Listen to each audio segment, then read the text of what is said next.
ونستعينه ونستغفره ونؤمن به ونتوكل عليه ونعوذ بالله من شرور أنفسنا ومن سيئات أعمالنا من يهده الله فلا مضل له ومن يضلله فلا هادي له ونشهد أن لا إله إلا الله وحده لا شريك له ونشهد أن سيدنا ومولانا محمدا عبده ورسوله أما بعد فأعوذ بالله من الشيطان الرجيم بسم الله الرحمن الرحيم ربنا وابعث فيهم رسولا منهم يتلو عليهم آياتك ويزكيهم ويعلمهم الكتاب والحكمة وإن كانوا من قبل لفي ضلال مبين قال الله تعالى في مقام آخر وما أرسلناك إلا رحمة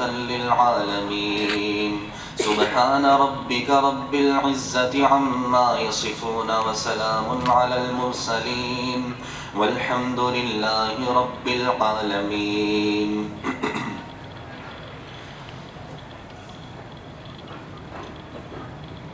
معزز سامعین، معزز اساتذہ کرام، معزز طلباء و طالبات، معزز مہمانان گرامی، آپ سب کا انتہائی شکر گزار ہوں کہ آپ نے مجھ ناچیز کی عزت افزائی کی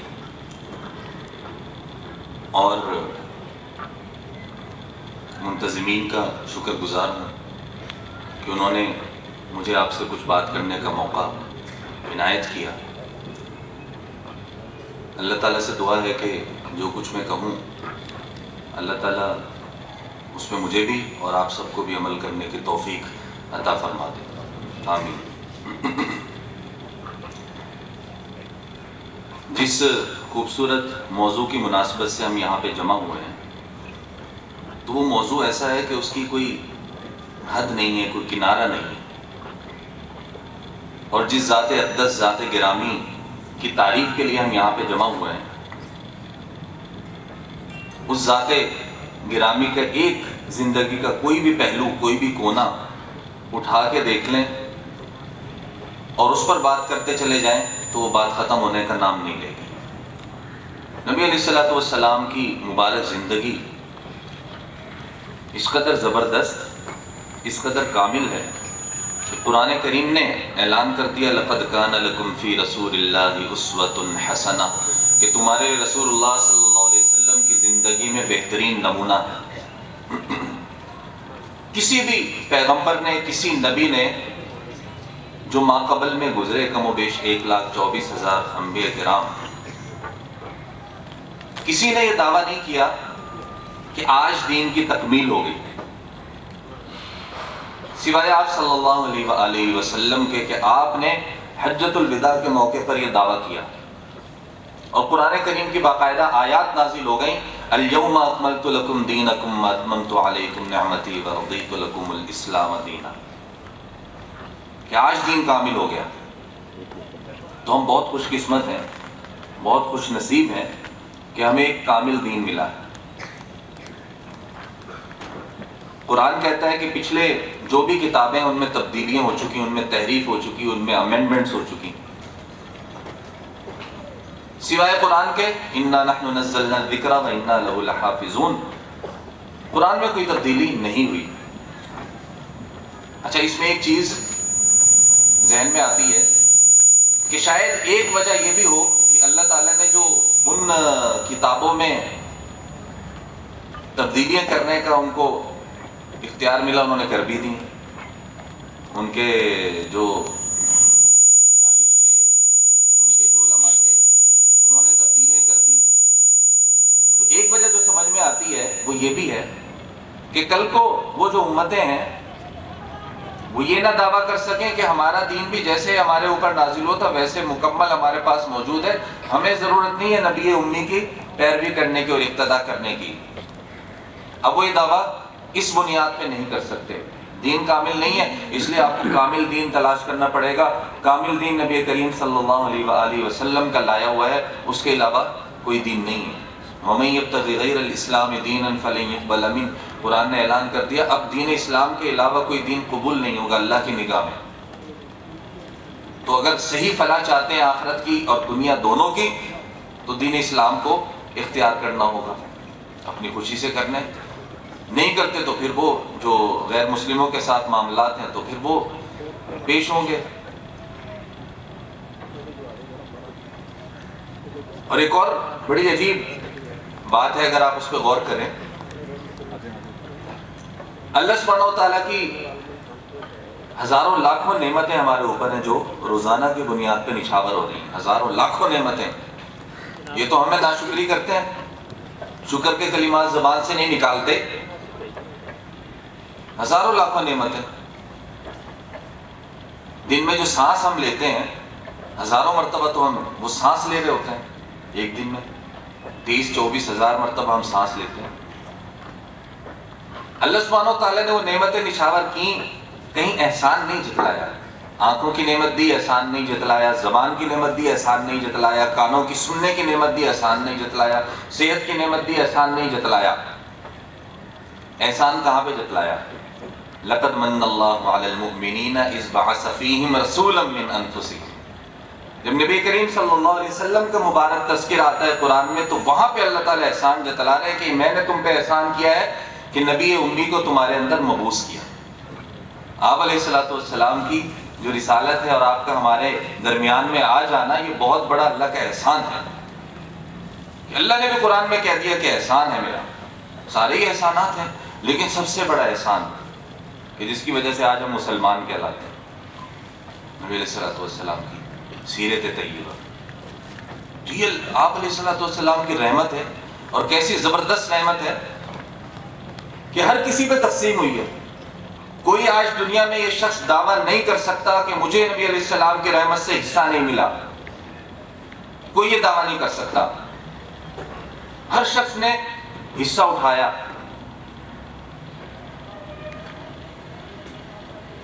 اب دیکھ لیں اسی رحمت سے اللہ سبحانہ و تعالیٰ نے جو نبی علیہ السلام کی رحمت ہے اس سے ماں کو بھی حصہ ملا، اور اعلان ہو گیا الجنت تحت اقدام الامہات کہ جنت ماں کے قدموں کے نیچے ہے۔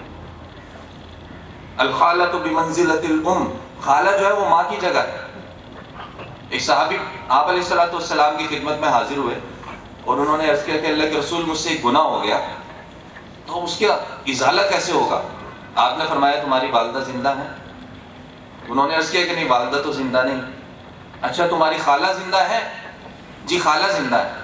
تو اچھا جاؤ اپنی خالہ کے ساتھ حسن سلوک کرو، اللہ تعالیٰ تمہارا گناہ معاف فرما دیں گے۔ الخالۃ بمنزلۃ الام، ماں کا مرتبہ خالہ کو دے دیا، تو ماں نے بھی رحمت سے حصہ لیا۔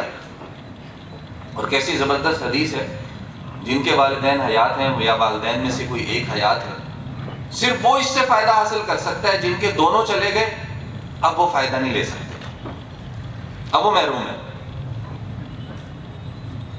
نبی علیہ السلام نے ارشاد فرمایا کہ جو شخص، جو بیٹا یا بیٹی محبت سے اپنے والد یا والدہ کی طرف، ان کے چہرے کی طرف دیکھتا ہے تو اللہ تعالیٰ ایک مقبول حج کا ثواب عطا فرماتے ہیں۔ ایک مقبول حج کا ثواب۔ بتائیں لوگ لاکھوں روپے خرچ کر کے حج کے لیے جاتے ہیں، پھر بھی ان کو کنفرم نہیں ہوتا کہ حج قبول ہوا یا نہیں ہوا۔ یہاں پہ یہ شیورٹی بھی آپ صلی اللہ علیہ وسلم نے دے دی کہ محبت سے تم نے دیکھ لیا، اپنے والدین میں سے کسی ایک کو ایک مقبول حج کا لفظ آیا تو یہ یقین دہانی بھی کروا دی کہ وہ حج قبول ہو گیا تمہارا۔ اب دیکھیں صحابہ کرام نے عرض کیا کہ اللہ کے رسول اگر دن میں کوئی 100 مرتبہ دیکھے تو آپ نے فرمایا کہ 100 مقبول حج کا ثواب ملے گا۔ اللہ کے خزانوں میں کوئی کمی نہیں ہے۔ یہ ہے وہ سلوک جو شریعت کہتی ہے کہ اولاد اپنے والدین کے ساتھ رکھے، یہ سلوک بتایا گیا۔ وہ سلوک نہیں بتایا گیا جو یورپ میں یا مغرب میں ہے کہ والد نے کچھ ڈانٹ دیا تو اولاد فون کر رہی ہے پولیس کو، اچھا جی پولیس آ جائیں، والد صاحب نے ڈانٹ دیا۔ یہ ان کے لائے ہوئے اصول ہیں، یہ اسلام کے اصول نہیں ہیں۔ اسلام کے اصول نہیں ہیں۔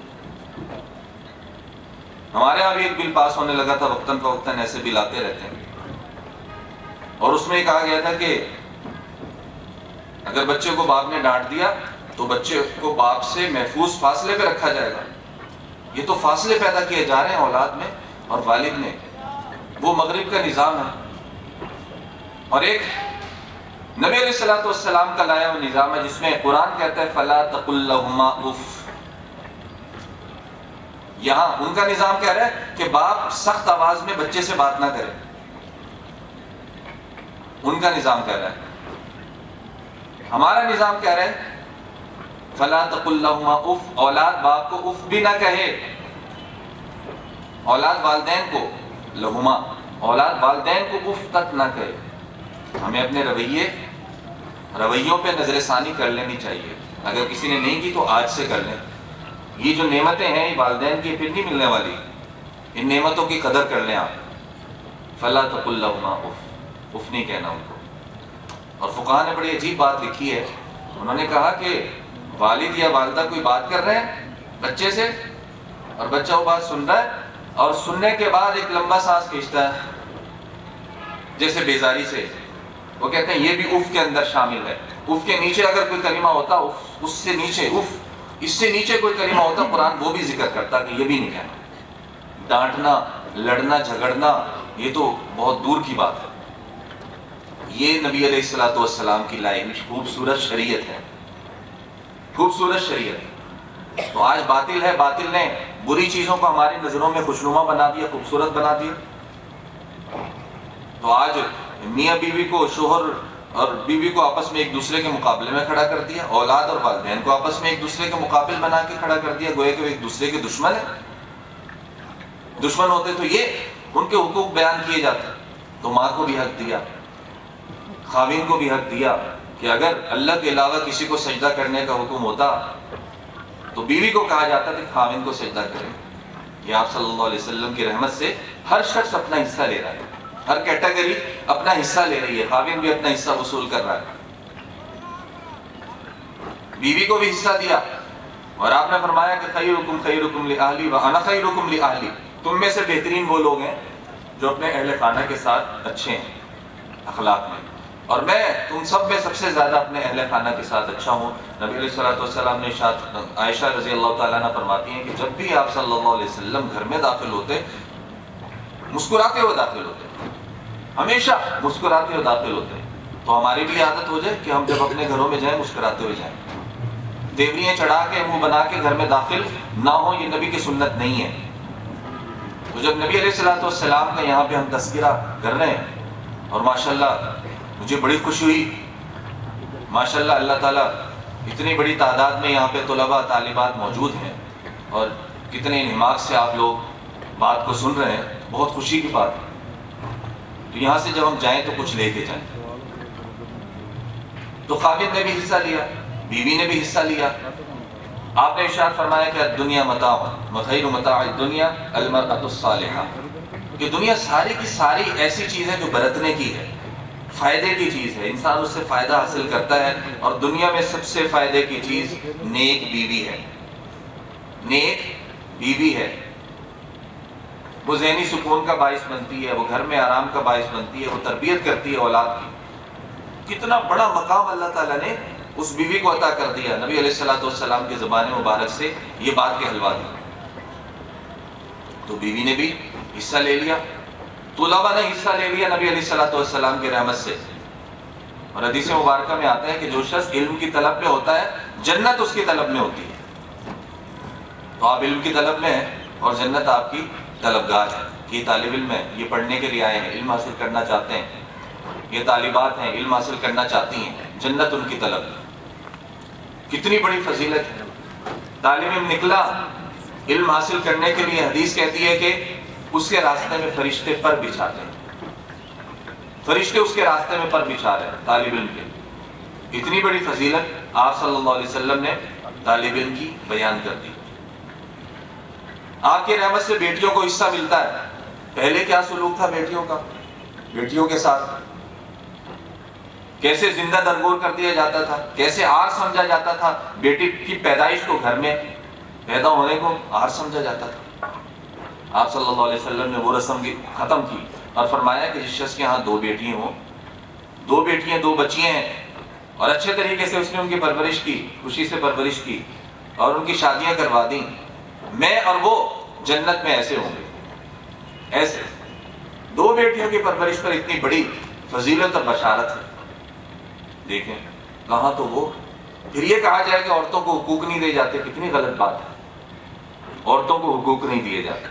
ایک صحابی کہتے ہیں کہ میری بچی تھی، پیدا ہوئی، اس وقت دفن کرنا چاہتا تھا، بعد میں انہوں نے اسلام قبول کیا، پہلے زمانے کفر میں تھے، محبت زیادہ تھی اس بیٹی سے تو اس وقت دفن نہیں کیا، چلو بڑی ہو جائے۔ جب وہ میرے ساتھ کھیلنے کودنے چلنے پھرنے لگی تو اس وقت ارادہ کیا کہ جنگل میں لے جا کے دفن کر دوں، ساتھ لے کے گیا، کھیلتی کودتی جا رہی ہے، جنگل میں گڑھا کھودنا شروع کر دیا۔ اس وقت بھی اس کو نہیں، بچی کو پتا کہ میرے ساتھ کیا ہونے والا ہے، گڑھا کھود کے اس کو وہاں پہ کھڑا کر دیا، تب بھی اس کو سمجھ نہیں آئی۔ جب میں نے مٹی ڈالنا شروع کی تب اس کو گھبراہٹ ہوئی اور ابا جان کہنے لگی، لیکن صحابی کہتے ہیں کہ میرے دل میں نرمی نہیں آئی، اس لیے کہ وہی ایک روٹین دور جاہلیت کی چلی آ رہی تھی۔ میں نے اس بچی کو زندہ دفن کر دیا۔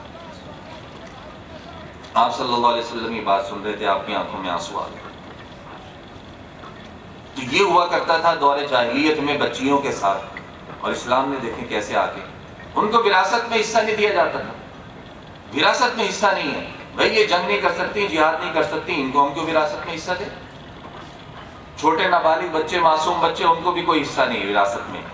بیوی ہے، شوہر فوت ہو گیا، بیوی کو کوئی حصہ نہیں، سارا مال جو ہے بڑا بھائی سمیٹ کے لے جاتا تھا، وہ بیچارے مانگتے پھر رہے ہیں در بدر۔ یہ صورتحال تھی۔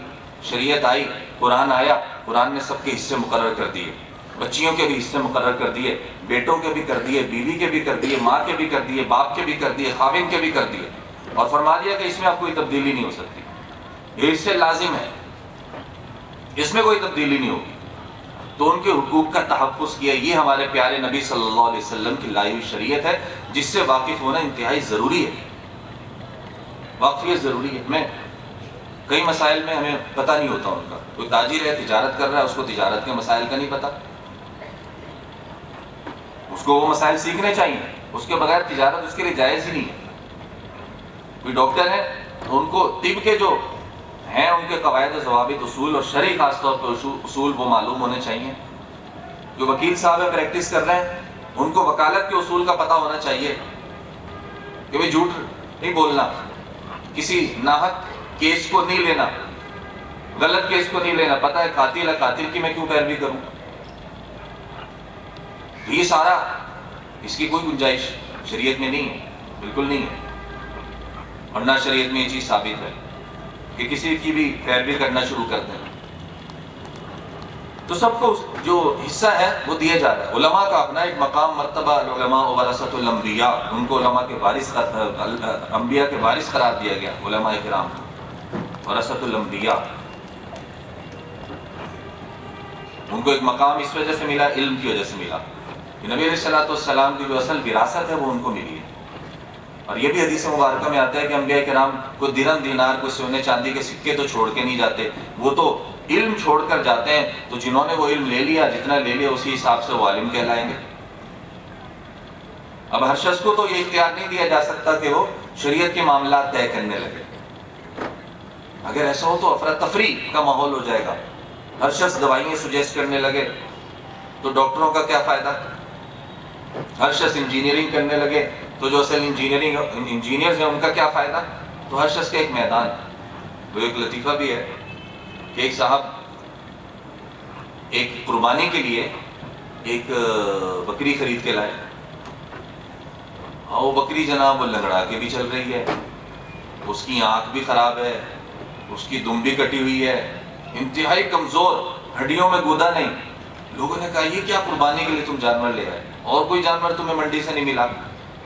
تو وہ کہنے لگے کہ میری بیوی نے فتویٰ دیا ہے کہ اس کی قربانی جائز ہے۔ انہوں نے کہا چلے ان سے پوچھ لیتے ہیں جا کے۔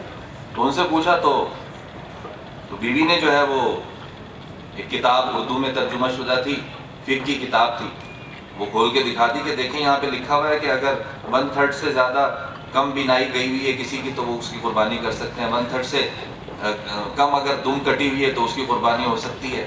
اگر کوئی لنگڑی ٹانگ جانور اپنا زمین پہ ٹکا کے چل لیتا ہے، لگڑاہٹ کے ساتھ ٹکا لیتا ہے تو اس کی قربانی ہو سکتی ہے۔ تو لوگوں نے کہا کہ اس کا یہ مطلب تھوڑی تھا کہ سارے جو عیب ہیں وہ تم ایک جانور میں جمع کر کے لے آؤ، اس کا تو یہ مطلب تھا بائی چانس چلو کوئی عیب کسی میں نکل آئے تو چلو شریعت نے اتنی گنجائش دی ہے، ورنہ تو اچھا کوشش کرنی چاہیے کہ اچھی قربانی کی جائے۔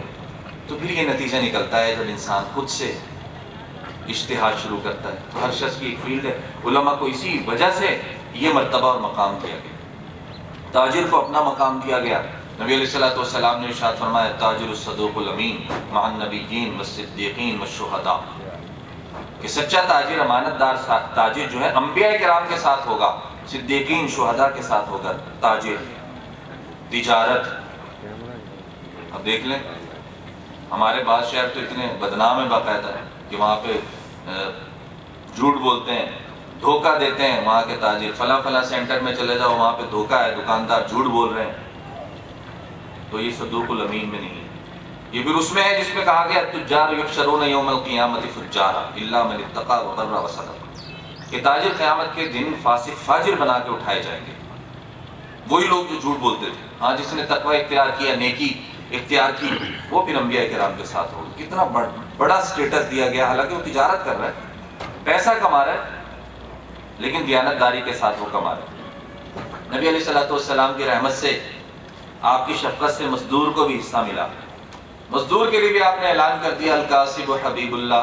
ایک صحابی کے سے ہاتھ ملایا تو ہاتھ بڑے کھردرے تھے، پوچھا کیا کرتے ہیں کہ میں مزدوری کرتا ہوں۔ آپ نے فرمایا القاسب حبیب اللہ، اپنے ہاتھ سے جو کسی نے کوئی پیشہ اختیار کیا اپنے ہاتھ سے کام کرتا ہے تو اللہ کا دوست ہے، تو تم اللہ کے دوست ہو، مزدور کو اللہ کا دوست کہہ دیا۔ اور اس کی ترغیب بھی دی کہ انسان کوئی کام کرے، بالکل بیکار ہو کے نکما ہو کے نہ بیٹھے۔ تو آپ ماشاءاللہ طلباء کرام ہیں، ٹائم مینجمنٹ پہ باقاعدہ کورسز کروائے جاتے ہیں کہ ٹائم کو کیسے مینج کیا جائے، اور اسلام میں بہت ہی زبردست انداز سے اس چیز کو بتایا گیا ہے کہ ٹائم کو کیسے مینج کیا جائے۔ اپنا ٹائم ضائع نہ کریں، ٹائم ضائع نہ کریں۔ سفر میں بھی ٹائم کو اپنا کارآمد بنائیں، سفر کر رہے ہیں اس میں بھی اپنے وقت کو کارآمد بنائیں۔ مفتی تقی عثمانی صاحب مدظر اللہ علیہ میرے استاد محترم بھی ہیں، ان کی کئی کتابیں ہیں، اور جو بحرین کا ایک ادارہ ہے وہ ہر سال جو 500 موسٹ انفلوئنشل پرسنالٹیز، مسلم پرسنالٹیز، تو ان کی وہ لسٹ جاری کرتا ہے کہ 500 وہ مسلم شخصیات جن کا دنیا پہ سب سے زیادہ اثر ہے۔ اس میں بادشاہ بھی ہیں، اس میں حکمران بھی ہیں، اس میں سپہ سالار بھی ہیں، اس میں علماء بھی ہیں۔ تو الحمدللہ حضرت کا پہلے 16ویں پہ بھی آیا، 6 پہ آیا، پہلے نمبر پہ بھی نام آیا پوری دنیا میں جو جن کے انفلوئنس۔ ان کی ایک کتاب ترجمہ ہے قرآن کریم کا، د نوبل قرآن، انگلش میں ہے، ایک اردو میں ترجمہ ہے، آسان ترجمہ ہے قرآن، انگلش والے کے 2 والیوم ہے، اردو والے کے 3 والیوم ہے۔ یہ دونوں تراجم انہوں نے سفر میں لکھے ہیں، کیونکہ سفر ان کو بہت کرنا پڑتا ہے، دونوں ترجمے سفر میں لکھے ہیں۔ اس کے علاوہ بھی بہت سا کام سفر میں کیا، دیکھیں سفر کو کارآمد بنایا۔ اور ہم بس میں جا رہے ہوتے ہیں، سفر کر رہے ہوتے ہیں، اچھا 6 گھنٹے کا سفر ہے، 2 فلمیں تو دیکھ ہی لیں گے، 2 فلمیں ہو جائیں گی۔ ہم اس طریقے سے کارآمد اپنے سفر کو بنا رہے ہوتے ہیں۔ تو اللہ تعالیٰ نے جو وقت کی نعمت دی ہے اس کی قدر کر لی جائے۔ اور حدیث طیبہ میں بھی نبی علیہ السلام نے ارشاد فرمایا کہ بڑھاپے سے پہلے جوانی کو غنیمت جان لو، اور فرصت سے پہلے وقت کو غنیمت جان لو، یہ وقت جو ہے پھر دوبارہ ہاتھ نہیں آتا۔ پڑوسیوں کے حقوق متعین فرما دیے، ان کو بھی حصہ دے دیا اپنی رحمت سے، پڑوسی کا حق ہے۔ اور اتنی وصیت ہوئی، اتنی وصیت اللہ کی طرف سے ہوئی، آپ علیہ السلام فرماتے ہیں کہ مجھے یہ خوف محسوس ہوا کہ کہیں پڑوسی کو وراثت میں حصہ نہ مل جائے، اتنے زیادہ حقوق پڑوسی کے۔ اور قیامت کی علامات میں سے ایک علامت نبی علیہ السلام نے یہ بیان فرمائی کہ برے پڑوسیوں کی کثرت ہو جائے گی، برے پڑوسی زیادہ ہو جائیں گے۔ تو ہم نبی علیہ السلام کی سیرت کا تقاضا کیا ہے کہ ہم اچھے پڑوسی بنیں۔ آپ کسی کے ساتھ سفر کر رہے ہیں، آپ اس کے بھی پڑوسی ہیں، آپ کے کسی کے ساتھ گھر ہے، آپ اس کے بھی پڑوسی ہیں، آپ اکٹھے بیٹھے ہوئے اور اسٹوڈنٹس کے ساتھ آپ پڑھائی کر رہے ہیں، آپ اسٹوڈنٹس آپس میں پڑوسی ہیں ایک دوسرے کے، کسی کا پڑوس عارضی ہوتا ہے، کسی کا ذرا لمبی مدت کے لیے ہوتا ہے، تو یہ سارا پڑوس ہے۔ اب ایک دوسرے کے حقوق کی حفاظت کرنی ہے، کیوں؟ اس لیے کہ نبی علیہ الصلوۃ والسلام نے سوچنا یہ ہے کہ انہوں نے ہی حقوق پڑوسیوں کے بیان کیے، اس وجہ سے مجھے ان کے حقوق کی حفاظت کرنا لازم ہے۔ بہت سی چیزوں کا ہم خیال نہیں کرتے، اس کی طرف دھیان نہیں دیتے، تو پڑوسیوں کو حقوق دے دیے، یتیموں کو حقوق دے دیے، ہے نا؟ وَقَافِلُ الْيَتِيمِ فِي الْجَنَّةِ هَكَذَا، میں اور یتیم کی کفالت کرنے والے جنت میں ایسے ہوں گے، ایسے یتیم کا حق نہ مارا جائے، کوئی یتیم زیر کفالت آ گئے اس کا حق نہ مارا جائے، اس کو اس کے حق سے بلکہ زیادہ دینے کی کوشش کی جائے۔ ہنرمند جو ہے اس کے حقوق کی حفاظت ہو گئی اور اس کی تعریف کی گئی۔ نبی علیہ الصلوۃ والسلام نے دو صحابہ کرام عروہ بن مسعود رضی اللہ تعالیٰ عنہ اور غیلان بن سلمہ رضی اللہ تعالیٰ عنہما، یہ دو صحابہ کرام ہیں جن کو شام بھیجا تھا، کیوں؟ منجنیق کی صنعت سیکھنے کے لیے، دبابے، یہ ٹینک، آج کل کے ٹینک کہہ لیں، یہ سیکھنے کے لیے شام میں بھیجا۔ بعض صحابہ کرام کو عبرانی زبان سیکھنے کے لیے بھیجا کہ ہم کفار کے رحم و کرم پہ نہ ہوں، ہم خود تورات کو سمجھیں گے، ہم خود انجیل کو سمجھیں گے، یہ صحابہ جو ہیں یہ ترجمہ کر کے مجھے بتائیں گے۔ تو نبی علیہ الصلوۃ والسلام تو نبی امی ہے، اور یہ آپ کا اعزاز ہے امی ہونا، کہ دنیا میں کسی سے پڑھا نہیں۔ امی کا ہم بعض دفعہ غلط ترجمہ کر دیتے ہیں کہ جو پڑھا لکھا نہ ہو، نہیں، امی کا یہ ترجمہ نہیں ہے۔ امی کا ترجمہ یہ ہے کہ جس نے دنیا میں کسی سے پڑھنا لکھنا نہ سیکھو، دنیا میں۔ نبی علیہ الصلوۃ والسلام کے براہ راست معلم اللہ سبحانہ و تعالیٰ، براہ راست معلم اللہ سے سیکھا ہے، براہ راست ڈائریکٹ وہی جو ہے وہ نازل ہو رہی، وہ اللہ کی طرف سے ہوتی ہے۔ تو ہنرمند کو طلباء ہیں، اور میں ایک کالم پڑھ رہا تھا جاوید چودھری کا، تو اس میں انہوں نے لکھا کہ دنیا میں جو 2500 کے قریب ارب پتی لوگ ہیں، ان کی ایک عادت مشترک ہے، مشترکہ عادت ہے۔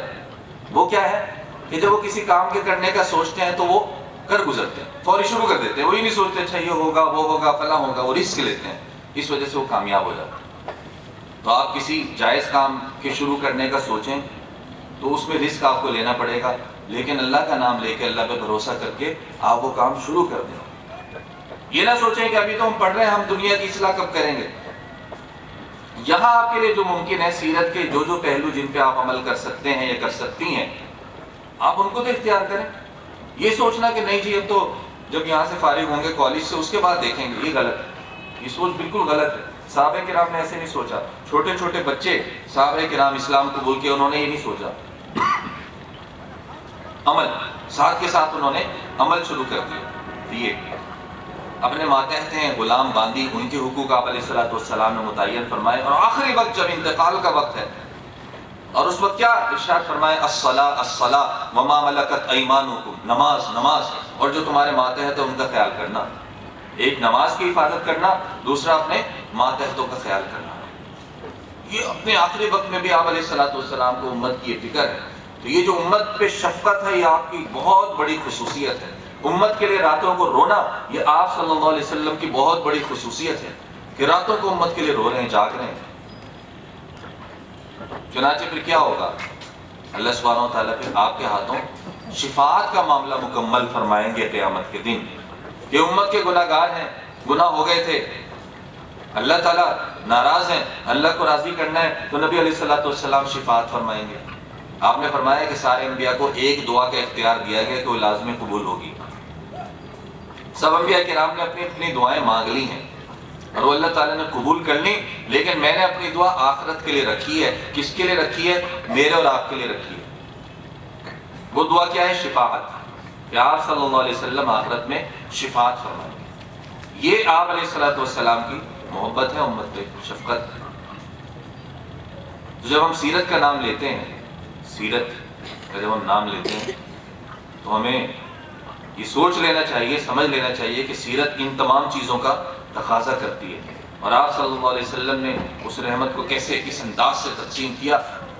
زندہ تو زندہ، جو مردے ہیں ان پر بھی رحمت تقسیم کر دی، اور یہ ارشاد فرمایا کہ اذکروا محاسن موتاکم، کہ جو تمہارے فوت شدگان ہیں، جو فوت شدہ ہو چکے ہیں لوگ، ان کی اچھائیاں ذکر کرو، بس اب برائی ذکر کرنے کی ضرورت نہیں ہے، بس وہ چلے گئے دنیا سے، اب ان کی اچھائی لوگوں کے سامنے بیان کرو۔ زبان قلب کو نقار خدا سمجھو، لوگ آپس میں جو بات کر رہے ہوں گے اس کی اچھائی کر رہے ہوں گے، اللہ تعالیٰ بھی ان کے اسی کے مطابق ان کا سلوک کر دیں گے، اسی کے مطابق ان کی بخشش کا معاملہ، رحمت کا معاملہ ساتھ اس نے سلوک، ان پہ بھی رحمت آپ کی تقسیم ہو گئی۔ جانوروں پہ کتنے واقعات ہیں سیرت میں کہ جن میں آپ صلی اللہ علیہ وسلم نے باقاعدہ جانوروں کے حقوق کا تحفظ فرمایا۔ اب بھی جانوروں حسد کے حوالے سے انہوں نے فرمایا، وہ کہتے ہیں میں نے کبھی کسی سے حسد نہیں کیا، حسد نہیں کیا، کیوں؟ اب ان کے لاجک دیکھیں ذرا، وہ کہتے ہیں کہ میں یہ سوچتا ہوں کہ جس سے میں حسد کرنے جا رہا ہوں یہ یا تو جنتی ہے یا دوزخی ہے، دو ہی چیزیں ہوں گی، یا جنت میں انسان جائے گا یا دوزخ میں جائے گا۔ تو میں جس سے حسد کرنا چاہ رہا ہوں یا اگر یہ جنتی ہے تو جنتی سے میں حسد کروں گا، ایک بندہ جنت میں جا رہا ہوں میں اس سے حسد کر رہا ہوں، یہ تو انتہائی غلط بات ہے، یہ چیز مجھے حسد کرنے سے روک دیتی ہے۔ اگر وہ دوزخی ہے تو پھر میں سوچتا ہوں کہ اگر فرض کیا یہ دوزخ میں جا رہا ہے، فرض کیا، مجھے تو نہیں پتا، اگر یہ دوزخی ہے تو دوزخ والے سے کیا حسد کرنا ہے؟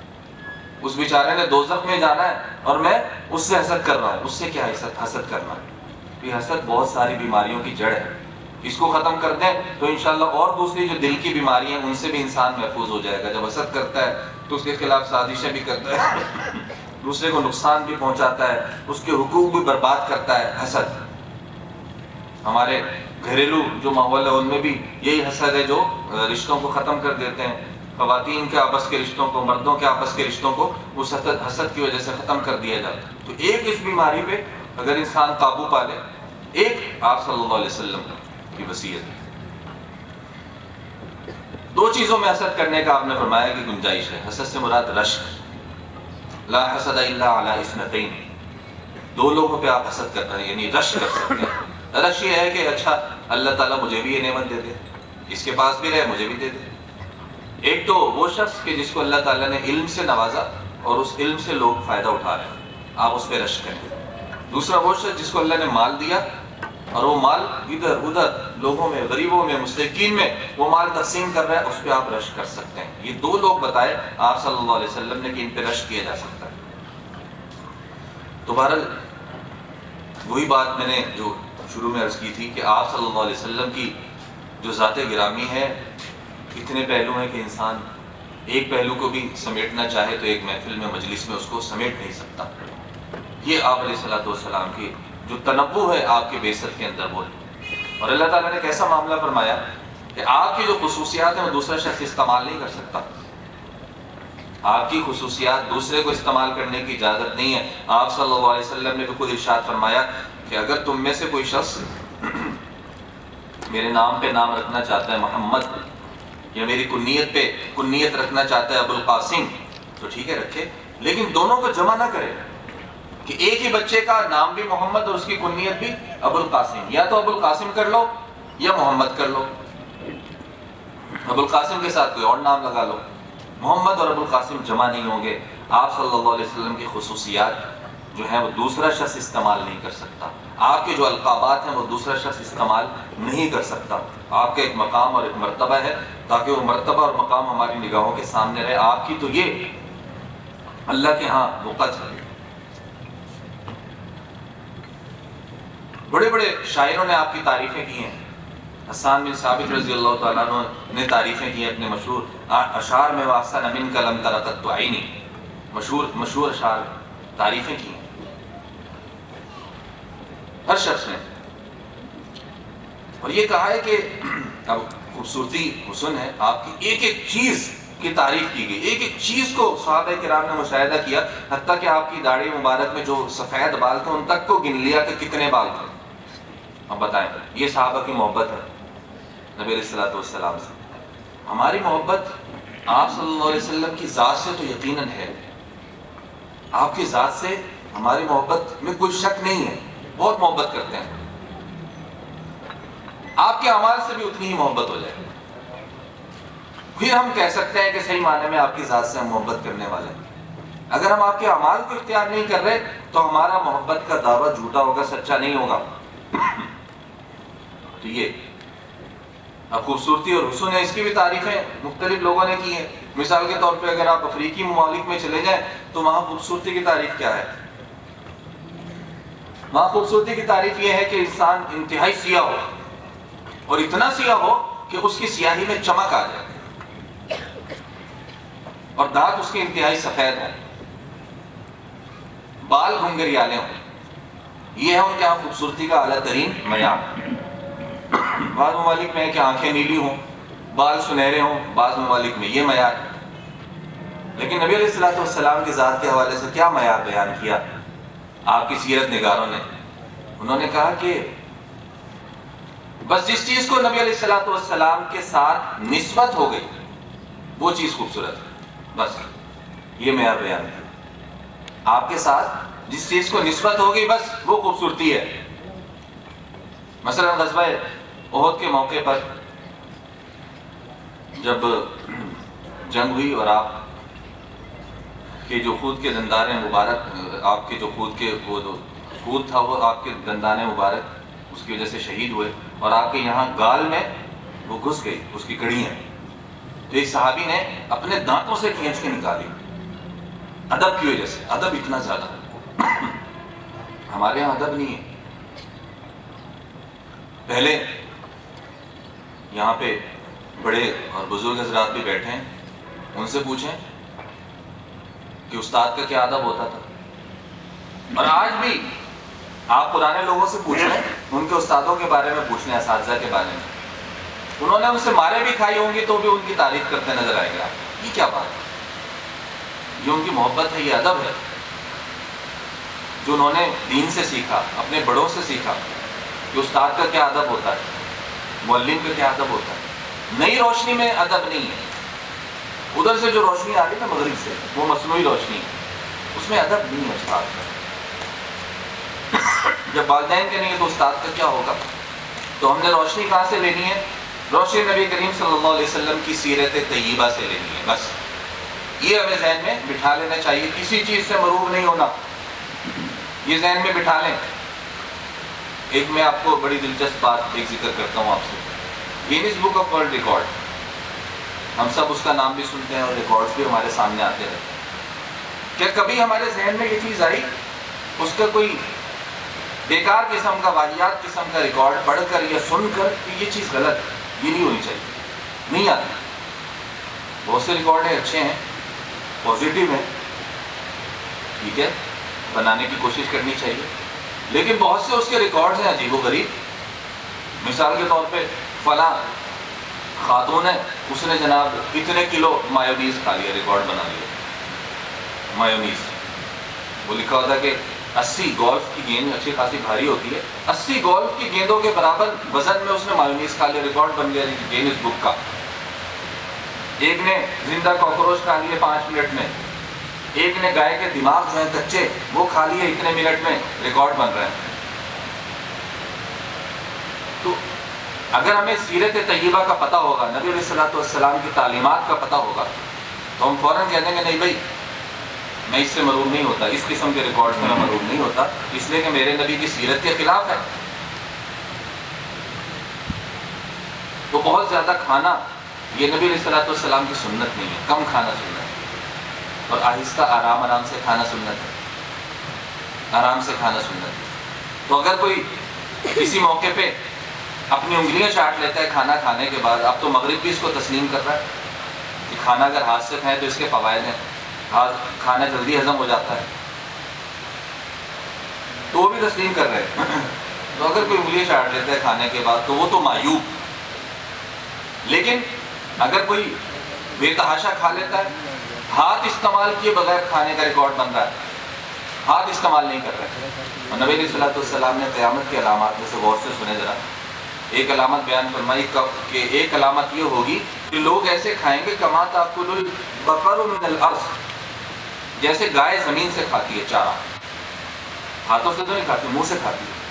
تو میں سوچ رہا تھا کہ یہ جو ریکارڈز بن رہے ہیں اور اس میں بعض ریکارڈ ایسے بھی ہیں تو اس سے جیلی کھا رہا ہے منہ سے دھڑا دھڑ، فٹافٹ جیلی کھا رہا ہے، اور ایک نے تو منہ کی بھی زحمت گوارا نہیں کی، اس نے پاؤں سے اٹھا کے انگور کھانے کا ریکارڈ قائم کر دیا پاؤں سے۔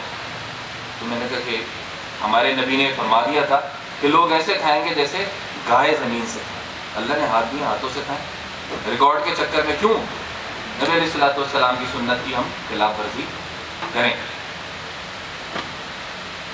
اور یہ جو خاص طور پہ علامات قیامت کا میں نے اس لیے ایک دو واقعات یا احادیث ذکر کی ہیں، ہمارے لیے بہت ضروری ہے کہ ہم علامات قیامت کا مطالعہ کریں. ہمارے نبی نے ایک چیز بتائی کہ فیوچر میں یہ ہونے والا ہے، تو ہمیں نہیں پتا ہونا چاہیے کہ فیوچر میں کیا ہونے والا ہے، پتا ہونا چاہیے نا.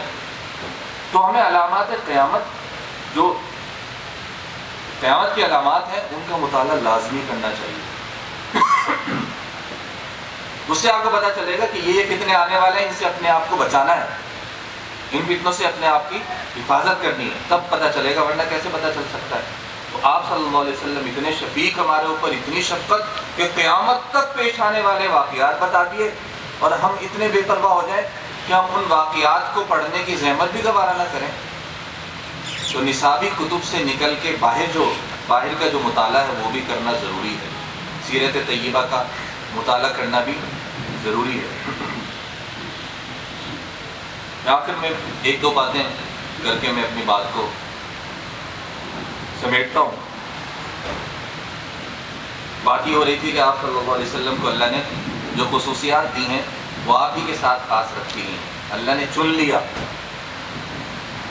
اور دیکھیں ایسا چنا کہ آپ کی وجہ سے امت بھی چنی گئی، ساتھ کے ساتھ امت بھی ساتھ ہی آ گئی. اور اس امت کا لقب ہو گیا حمادون، اللہ کی تعریف کرنے والے. اور آپ علیہ الصلوۃ والسلام نے بڑے فخر سے ارشاد فرمایا کہ قیامت کے دن 120 صفیں ہوں گی. ساری امتوں کی جو صفیں بنائی جائیں گی، صف در صف فرشتے بھی کھڑے ہوں گے، امتیں بھی کھڑی ہوں گی اللہ کی بارگاہ میں. 120 صفیں بنیں گی. فرمایا کہ ان میں سے 80 صفیں میری امت کی ہوں گی، اور 40 صفیں جتنی بھی پچھلی امتیں آئیں ان سب کی ہوں گی. 2 حصے اس امت کے اور 1 حصہ پچھلی تمام امتوں کا. یہ امت بھی سفارش کرے گی، یہ امت گواہی دے گی پچھلی امتوں کے حق میں یا ان کے خلاف کہ انہوں نے اپنے نبیوں کی بات مانی ہے نہیں. تو آپ لوگ گواہ ہیں، آپ لوگ گواہ ہیں جن کو اللہ نے گواہی کے لیے چن لیا. کتنی خوش قسمتی کی بات ہے. کیوں چنا؟ اس لیے کہ ہم امت محمدیہ صلی اللہ علیہ وسلم میں پیدا ہو گئے. ہمیں اللہ تعالیٰ نے اسلام کی توفیق دے دی، اس وجہ سے چن لیا. تو آپ کی خصوصیات کو استعمال نہیں کر سکتا. آپ نے فرمایا کہ من رآنی فی المنام فقد رآنی فإن الشیطان لا یتمثل بی، کہ جس شخص نے مجھے خواب میں دیکھا اس نے مجھے کو دیکھا، اس لیے کہ شیطان میری شکل اختیار نہیں کر سکتا. تو آپ کے جو چہرہ انور ہے، آپ کا چہرہ مبارک ہے، وہ بھی خاص کر دیا کہ کسی کو اتنی بھی گنجائش نہیں، شیطان کو خواب تک میں گنجائش نہیں کہ وہ ہمیں خواب کے اندر آپ صلی اللہ علیہ وسلم کا ہم شکل ہو کے دکھا دیں. اس کو اجازت نہیں دی. تو شیطان کو چھوٹ تو دی گئی ہے کہ ورغلا لو بہکا لو، لیکن وہ کسی کی زبردستی نہیں کر سکتا. امام شافعی رحمہ اللہ نے بڑے عجیب انداز سے نبی علیہ الصلوۃ والسلام کی منقبت کی ہے، اور خاص طور پہ آپ کی جو پیدائش کا مہینہ ہے ربیع الاول، اس کی تعریف کی ہے. امام شافعی رحمہ اللہ بہت بڑے فقیہ اور جورسٹ گزرے ہیں، اور انہوں نے سب سے پہلے اصول فقہ کی بنیاد رکھی.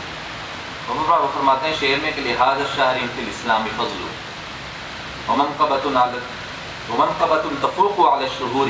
یہ جو مہینہ ہے اس کو ایک خاص قسم کی فضیلت حاصل ہے، خاص قسم کی منقبت حاصل ہے دوسرے تمام مہینوں پر. ربیع فی ربیع فی ربیع ونور فوق نور فوق نوری. ربیع 3 دفعہ ذکر کیا اور تینوں کا الگ الگ معنی مراد لیا. یہ ربیع یعنی آپ صلی اللہ علیہ وسلم کی ذات گرامی. ربیع سے مراد آپ کی ذات گرامی، آپ کی ولادت. فی ربیعین کب ہوئی؟ بہار کے مہینے میں. فی ربیعین، اور وہ مہینہ کون سا تھا؟ ربیع الاول کا مہینہ. تو 3 مرتبہ نور فوق نور فوق نور، نور علی نور والا معاملہ ہو گیا. نور علی نور والا معاملہ اللہ سبحانہ و تعالیٰ نے آپ کی پیدائش کے نتیجے میں کر دیا. ظلمتیں پھیلی ہوئی تھیں، روشنیاں پھیل گئیں، اندھیرے تھے. آج یہ جو لوگ دعویٰ کرتے ہیں مغرب والے کہ تہذیب کی ابتدا ہم نے کی، سویلائزیشن کی صحیح معنی میں ابتدا ہم نے کی، ہم موسٹ سویلائزڈ کنٹریز ہیں، یہ غلط دعویٰ کرتے ہیں. موسٹ سویلائزڈ جو کوئی قوم تھی وہ 1450 سال پہلے آپ صلی اللہ علیہ وسلم اور آپ کے صحابہ کرام آپ کی تعلیمات کے نتیجے میں، ان سے زیادہ سویلائزڈ کوئی نہیں. تعلیمات پہ عمل کر لیا اور سویلائزڈ ہو گئے. آپ صلی اللہ علیہ وسلم کی تعلیمات پہ عمل کر کے سویلائزڈ ہو گئے. تو نام مبارک بھی محمد، یہ بعض روایات میں آتا ہے کہ عبد المطلب، اور بعض میں آتا ہے کہ آپ کی والدہ محترمہ نے نام رکھا۔ جب پوچھا گیا عبد المطلب سے، آپ کے دادا سے، یہ نام آپ نے کیوں رکھا، تو وہ کہنے لگے پہلے تو کبھی عرب میں یہ نام نہیں رکھا گیا تھا، محمد صلی اللہ علیہ وسلم، محمد۔ وہ کہنے لگے کہ مجھے خواب آیا جیسے میری پشت سے ایک زنجیر نکلی، عرش کی طرف گئی، اس کا ایک سرا عرش کی طرف گیا، ایک مشرق، ایک مغرب، ایک شمال اور ایک جنوب میں نے اندازہ لگا لیا کہ میری اولاد میں سے کوئی ایسی ہستی، ایسی شخصیت آنے والی ہے کہ جس کا جو فائدہ ہے وہ پوری دنیا کیا، پورے عالم، پوری کائنات میں پھیل جائے۔ تو میں نے پھر نام ایسا چنا محمد۔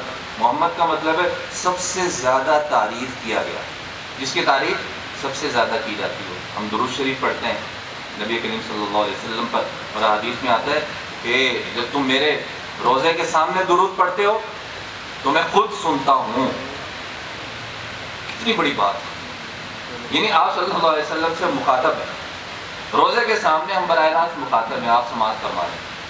اور جب تم کہیں اور پڑھتے ہو، اگر جھنگ میں تم درود شریف پڑھتے ہو تو فرشتے باقاعدہ مجھ تک اس درود کو پہنچاتے ہیں۔ تو درود شریف کی کثرت کریں، خاص طور پہ جمعۃ المبارک کے دن درود شریف کی کثرت کریں۔ آپ کی شریعت ایسی ہے کہ 23 سال کے مختصر ترین عرصے میں اللہ تعالیٰ نے جو بدو تھے، جن کو دوسری قومیں اپنے ماتحت بھی لانا پسند نہیں کرتی تھی، ان کو تاج و تخت کا مالک بنا دیا۔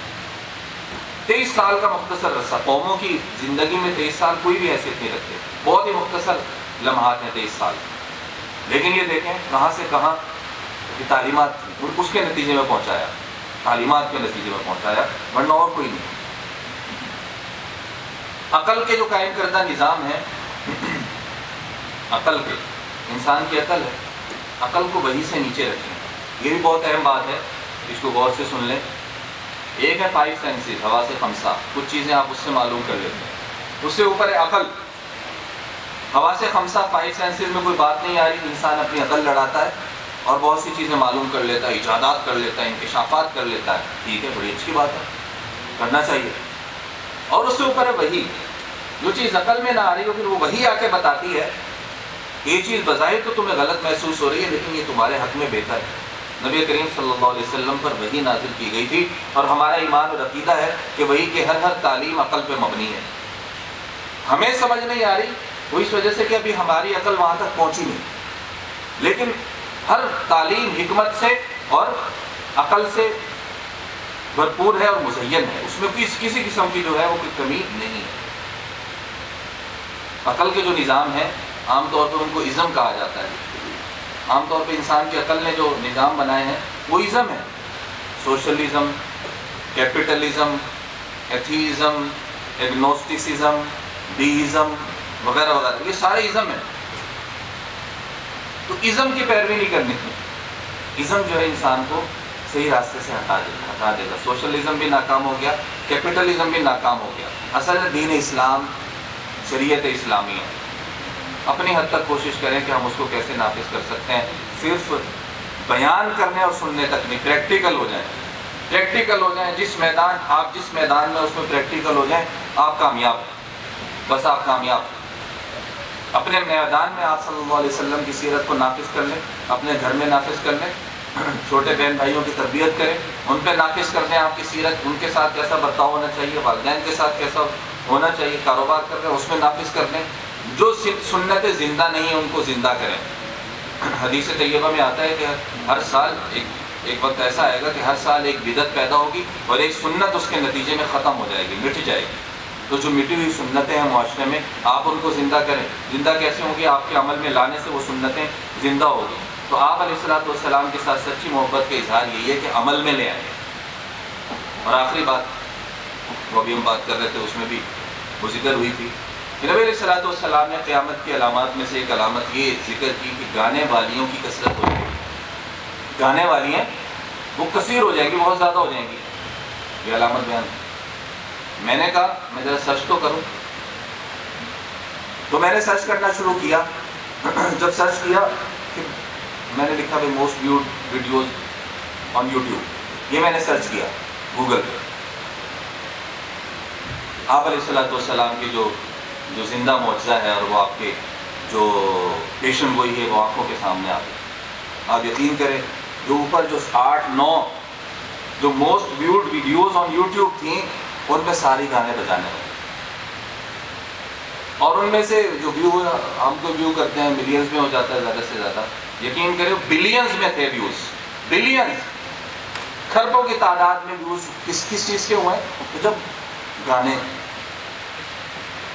خربوں کی تعداد وہ ویوز، تو جب گانے بجانے والیاں کثرت سے ہوں گی یا گانے بجانے والے کثرت سے ہوں گے، اس کا مطلب ہے ان کے سننے والے بھی ہیں۔ ہاں ایک میں آپ کو تسلی دے دوں، اس سے ڈس ہارٹ نہیں ہونا۔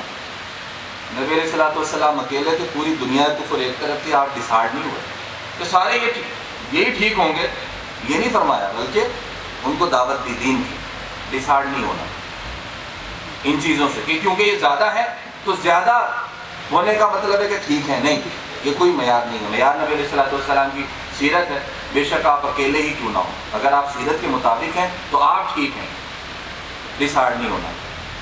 اللہ تعالیٰ کو اس سے کوئی فرق نہیں پڑتا کہ دنیا میں گانے والے کتنے ہو جاتے ہیں، ان کے سننے والے کتنے ہو جاتے ہیں، اللہ کے تو حمد کرنے والے فرشتے ہی اتنے زیادہ ہیں کہ ان کی ہمیں تعداد بھی معلوم نہیں، یہ حالت ہے۔ تو اس سے ڈس ہارٹ نہیں ہونا، اور آپ صلی اللہ علیہ وسلم کی سیرت کے مطابق اپنے آپ کو ڈھالنے کی، اپنے آپ کو بنانے کی پوری کوشش کرنا، اور اچھی مجالس کو اختیار کریں۔ جب بری مجلس میں جائیں گے تو حدیث کہتی ہے اس کے اثرات آئیں گے آپ پہ، سیرت یہ بتا رہی ہے۔ اچھی مجلس میں جائیں گے، سیرت یہ کہتی ہے کہ آپ پہ اچھے اثرات پڑیں، تو اچھی مجالس تلاش کریں، اچھے دوست تلاش کریں، کوئی برا دوست ہے اس کو اچھا بنانے کی کوشش کریں، یہ بھی ہماری ذمہ داری، عمل بالمعروف نہی عن المنکر، یہ سیرت کا تقاضا ہے، ہم نے چھوڑ دیا۔ ہم کسی کو منع ہی نہیں کرتے، کوئی گناہ کا کام ہوتے دیکھ رہے ہم مسکرا رہتے ہیں کھڑے، تو بات سے بات نکل جاتی ہے۔ یہ واٹس ایپ پہ گروپس بنے ہوتے ہیں، واٹس ایپ پہ گروپس بنے ہوئے ہیں، وہاں پہ کوئی بات ہو رہی ہے، غیر شرعی بات ہے، ہمیں پتہ ہے کہ یہ دین میں نہیں ہے، یہ غیر شرعی بات ہے، ہم اس پہ کوئی بات نہیں کرتے، ہم خاموشی سے اس کو سنتے رہتے ہیں، یا تو کوئی ان کو اپنے طریقے سے پیار محبت سے ان کو سمجھا دے، اس کو سمجھا دیں، ورنہ پھر گروپ چھوڑ دیں۔ اگر حق بات نہیں کر سکتے تو امر بالمعروف کے جو 3 درجات آپ صلی اللہ علیہ وسلم نے بیان فرمائے ہیں، تو ان 3 درجات میں سے کوئی ادنا درجہ تو ہم اختیار کر لیں، یہ دوسرا درجہ زبان سے منع کرنا، برائی کو زبان سے روکنے کی کوشش کرنا، کم از کم چلیں وہ درجہ تو ہم اختیار کر لیں، تو انشاءاللہ العزیز اللہ تعالیٰ کی ذات سے بڑی امید ہے، اللہ کی رحمت سے بڑی امید ہے کہ اللہ سبحانہ و تعالیٰ جو معاملہ ہے آسانی کا فرمائیں گے، اور نبی علیہ السلام کی محبت کرنے والوں میں اللہ تعالیٰ انشاءاللہ العزیز ارشاد فرما دیں گے۔ اللہ تعالیٰ سے دعا ہے کہ جو کچھ بھی کہا سنا ہے اس میں عمل کی توفیق عطا فرمائے، اور آپ کا میں انتہائی شکر گزار اور معترف ہوں کہ آپ نے انتہائی یکسوئی کے ساتھ اور محبت کے ساتھ آپ صلی اللہ علیہ وسلم کی سیرت کے بارے میں جو میں نے اپنے چند ٹوٹے پھوٹے الفاظ میں بات کی ہے اس کو سماعت فرمایا، اللہ تعالیٰ اس کو آپ کے لیے قبول فرمائے، اور مزید ہمیں سیرت پہ عمل کی بہتر انداز سے توفیق نصیب فرمائے۔ آمین۔ وآخر دعوانا الحمدللہ رب العالمین۔